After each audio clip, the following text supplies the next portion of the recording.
Welcome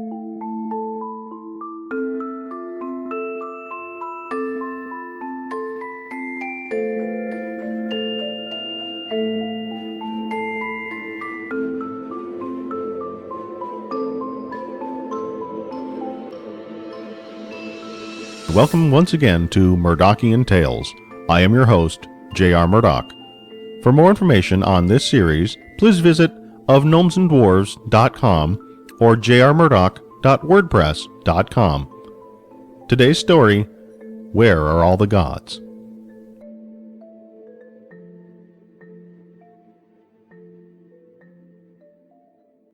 Gary Axwell put the last bit of oregano into the spaghetti sauce he made. He wanted everything to be perfect when Samantha showed up. He wiped his hands on the towel hanging from his belt, covered the sauce to let it simmer, and lowered the flame.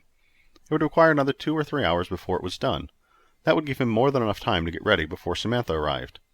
He'd met Samantha in his classical literature class. Professor Stevens had been demonstrating how all classical literature was, in many ways, taken directly from classical mythology. Gary spent most of the class ogling Samantha. She had been wearing a very short skirt, and her legs looked so inviting. He'd missed most of the discussion. After class, he stayed up quite late trying to review the notes that Samantha had diligently taken, and he'd fallen asleep reading them. If it weren't for her, he would be failing the class. How ironic that his distraction became his salvation. He made do with a small apartment, being a student of few possessions. His favorite room was the kitchen, and more than once he'd gotten sauce on his papers. He had contemplating dropping out of college and attending culinary school, but Samantha had mentioned more than once that she didn't want to marry a chef, and that was more than enough to keep Gary in class with her. Gary tossed the towel onto the counter and decided he'd better get into the shower, so he wouldn't look too freshly showered when Sam showed up. He made his way down the short hall, taking his shirt off as he went. He finished undressing in the bathroom, tied a towel around his waist, and decided to give the sauce one last check before he hopped in. As he returned to the kitchen, there was a strange rustling noise from the hall closet. It sounded like the rat he knew skulked around his apartment. The last thing he needed was for the rat to make an appearance during his dinner with Sam. He fetched the broom from the kitchen pantry and stood, poised in front of the closet door. He snickered at himself, wrapped in a towel, standing with the broom in front of the closet. After reading so much about the gods of old in Samantha's notes, he wondered just how much he looked like a scrawny Greek god. He stopped laughing, took several deep breaths, and threw open the door. He held the broom high and prepared to smash it down on anything that moved, but for a moment nothing did. Then he saw his shoes weren't lined up as he normally kept them. Instead, they were stacked in a peculiar fashion. It looked like a miniature throne of some kind. As he lowered the broom, something moved, but it most definitely was not a rat or even a mouse. It was a tiny man carrying one of Gary's shoes. He watched in dumb silence as the being carried the shoe, nearly 3 times the size of the little man, and placed it onto the throne. The man had long gray hair and a matching beard. He wore a short toga that allowed his well-muscled chest and legs to be exposed. Gary felt a tinge of jealousy as he looked at his own flabby gut and then back at the minuscule bodybuilder. It was then that the little man noticed Gary standing there. The little being said in a voice much louder than Gary had expected. "What?" he replied smartly. There was a pause. Then it said, "Mortal, what is it you desire? You stare at my visage. What do you desire of me?" Gary realized his mouth was hanging open and wondered if he should close it and the closet door, or just answer. He decided the latter. "I want to know," he said, then paused, "who you are and what you're doing in my closet?" The tiny toga-wearing man puffed up his chest and stated proudly, "I am Zeus. I rebuild my throne. What is thy name, mortal?" Gary knew who Zeus was, but he was unsure if this was some strange dream or not. He did stay up quite late last night studying. Perhaps this was just his tired mind playing tricks with him. He decided not to converse with it any more and reached to shut the door. "You dare close the door on me?" Zeus said, his voice booming louder than before, but still not loud enough to strike the fear in Gary that it had intended to. "Look, you're not real. You're just a figment of my imagination. You can go away now." "Stop! Please! You know not what you say!" Zeus's voice grew quieter and sounded desperate. Gary opened the door a little more. "Why?" Zeus looked exhausted with his tiny hands on his tiny knees. Zeus didn't look much like any god. "Why are you so small?" asked Gary. Zeus stood straight and took a deep breath to puff up his chest again. Even though diminutive, Zeus still looked proud. A narrow bolt of lightning danced about his hair, and he grew slightly taller. "My stature is dependent upon the belief of my devout followers. When I was worshipped by thousands, He stressed thousands as if it were a great number. I was a Titan. I was 50 feet tall and controlled the known world. I was the god of gods. I was the father of all. Yeah. I read about all that. Why are you 6 inches tall and hiding in my closet? I am a mere 4 inches tall. Whatever. Why are you in my closet, and why are you so small? As I was saying before you blasphemed and interrupted me, my size is dependent on how much I am believed in. You have some faith that I exist. My size is dependent on your faith in me. If you could go get some more people and come and worship... You're in my closet, Gary said, still disbelieving that a miniature Zeus was here. He wondered about his spaghetti and how much longer he had before Samantha showed up. Why, even if I kind of believe in you, are you in my closet? Didn't you used to live on Mount Olympus in Greece or something like that? 'Tis true. I once sat upon my mighty throne on Mount Olympus. Mankind was at my disposal. I could rain my wrath down upon them when I was angry, and visit them when I was pleased. I had children that were gods. I had children born of mortals. Sadly, people's faith in me dissipated, until I reached the state you find me now. I am humbled. But why my closet? You thought about me while you read. Your very thoughts drew me to you. Gary noticed that he was sitting on the floor in front of the closet, broom across his lap. Do you visit everyone who reads about you? Seems out of character for a god to be living in people's closets. Zeus held his hands behind his back and paced the width of the closet. Your reading last night was more than just reading. You believed. For a flash you had honest belief that I existed, and I wanted to foster that belief. So I appeared here. I don't have time for this. My girlfriend will be here shortly. I have to get ready. Gary shifted to stand up, and Zeus held his hands up. Wait! Please, wait! You mentioned a girl. A woman? Yeah, I guess you could say she's a woman. Could I rain down upon her as a shower of gold? Asked Zeus eagerly, too eagerly for Gary. He suddenly wished Hera was here to stop this perverted little god. Zeus!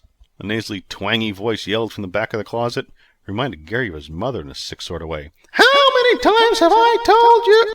A woman, just as tall as Zeus, strode out from the shadows of Gary's closet. Gary lay on his stomach in front of the closet, looking at the events taking place.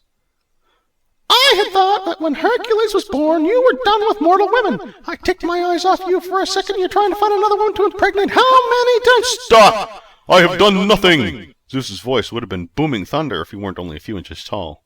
Gary smiled as he watched the two fighting. Who is this mortal you're talking to? She demanded. My dearest Hera, this is Gary, our only believer. Only? What happened to that girl in Kansas? That girl grew up and even threw out the books she'd been reading. She no longer believes. Gary, my dear, Hera said in a loving, nurturing tone. How sweet of you to believe. Oh, I never said I believe. Like I was telling your husband here. I was just reading. If you did not believe, I would not be here to talk to you. You are such a dear. If you think so, lady. Look, I really need to get ready. I've been wasting enough time talking here. I do need to take a shower and everything. Are you two okay if I just leave you alone? No fighting, no showers of gold or anything like that? Zeus and Hera exchanged concerned looks. Zeus said, Please tell me, Gary, does that flicker of faith that we are real still shimmer in your heart? Will I get to take a shower if it does? That little glimmer of hope could bring back my children. All of the gods could return. We could, with your help, get the world to believe in gods again. You know, we've got one god now. We don't have time for all the other gods that used to hang around. You left us. We didn't leave you. 'Tis not true, Hera cut in. Had mankind not stopped believing in their god, we would still be here. Are you saying that if I start to believe that, say, Aphrodite was real, she'll appear? On cue, water bubbled and frothed on the wooden floor in Gary's closet. A tiny woman, nude save her long hair wrapped about herself, appeared from the waters. Hey! There's water on my floor! What's up with that? Good mortal, Aphrodite said. Thank you. My daughter! Zeus declared and rushed over to hug this woman. This is getting a little out of hand, said Gary. Can you bring back Athena too? Zeus asked eagerly. Who's that? Another woman, Hera stated scornfully. I don't think I got that far into my reading. I did read about Hermes, Poseidon, and Ares before I nodded off, though. The three gods, at the mention of their names, all appeared. Damn! Next Hades is going to be here. Great. How many of you guys are going to be living in my closet? Well, we all fit so far, Zeus said. Can I kill someone? Hades asked. I require some water, mortal, Poseidon demanded. Look, you all need to be quiet while I get ready. I'm quite sure you're going to interrupt my date if you're not. Now I'm going to get into the shower. You can all stay in here, but keep quiet. What are we doing here? Ares asked. This mortal believes in us, Zeus said proudly. Aphrodite shifted her hair slightly. Isn't this great? We'll all be reunited soon. Actually, no, Hera said. He hasn't finished reading about us. Can we not educate him? Ares asked. Be quiet. Damn, the next thing you know, I'll start getting all those North gods in here, too. Who are they? Odin, Thor, Loki, and Frigga. Yeah, Frigga this. There was a burst of thunder, and Thor stood behind Odin and Frigga, and Loki ran from the closet. Hey! Where are you going? Look, I don't have time to be chasing little gods around my apartment. What is happening? Odin asked. This mortal believes in the gods of old, Zeus informed Odin. I love your hair, Frigga complimented Aphrodite. Oh, thank you. Gary turned away from the closet and looked to see where Loki was. Things were getting out of hand. This all started out a little funny, but he was losing time and then he needed to get ready. He wanted to be showered and prepared before Samantha showed up, and he wasn't sure he was going to get that time, especially if the little gods from his closet didn't at least stay there. Loki, where did you go? I shall help you find him, Thor said, and flew past. Monelior, lead me to where Loki, god of mischief, is doing his evil deeds. Hey, I don't need your help. Just get back in my closet. By my beard, you are a giant! I'm not a giant. I'm normal. You're tiny. I shall have to smash your head in, Thor declared. Gary reached up and grabbed Thor out of the air. If anybody is going to do any head smashing, it'll be me. Understand? Now get back. Gary didn't get to finish his statement due to the loud clatter from the kitchen, followed by a high-pitched laughter. He suddenly knew where Loki was, and it sounded like his spaghetti sauce had fallen to the floor. Loki! The kitchen was a mess. Spaghetti sauce everywhere. Ares, Odin, and Zeus were eating it from the floor. I swear, this is better than the finest ambrosia, Zeus said. Hera, come here, try this. Hey, get out of my kitchen. I've got to get this cleaned up before Sam gets here. Should you supply me with water, I can wash all this away, Poseidon stated dryly. Gary gripped his hair with both hands.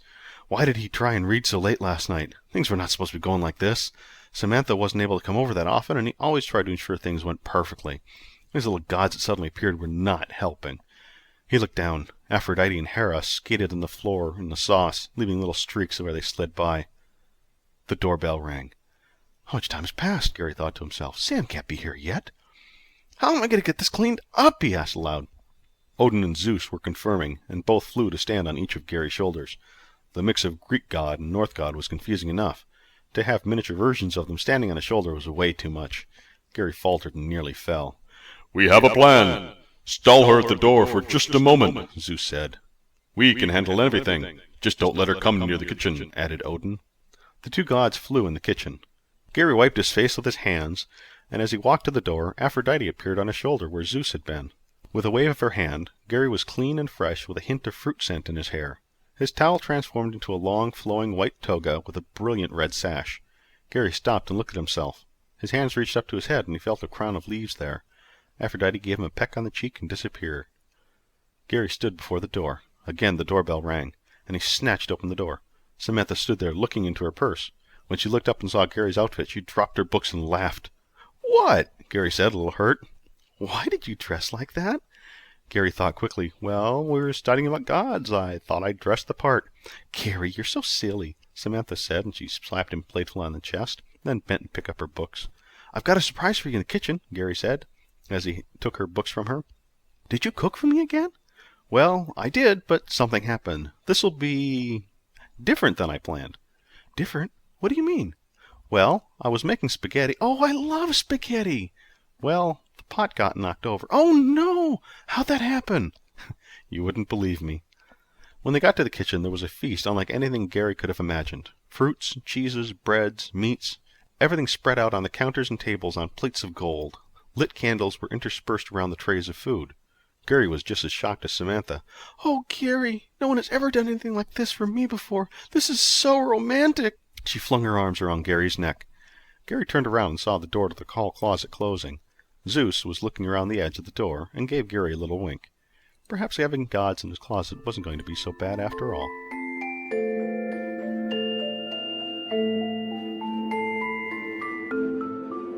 Thank you for listening to Murdockian Tales. I have been your host, J.R.Murdock. For more information, please visit my website at ofgnomesandwarves.com or jrmurdock.wordpress.com. I look forward to hearing feedback from you. And always remember, if you didn't like today's story, there will be another one soon. Until next time, keep the shiny side up.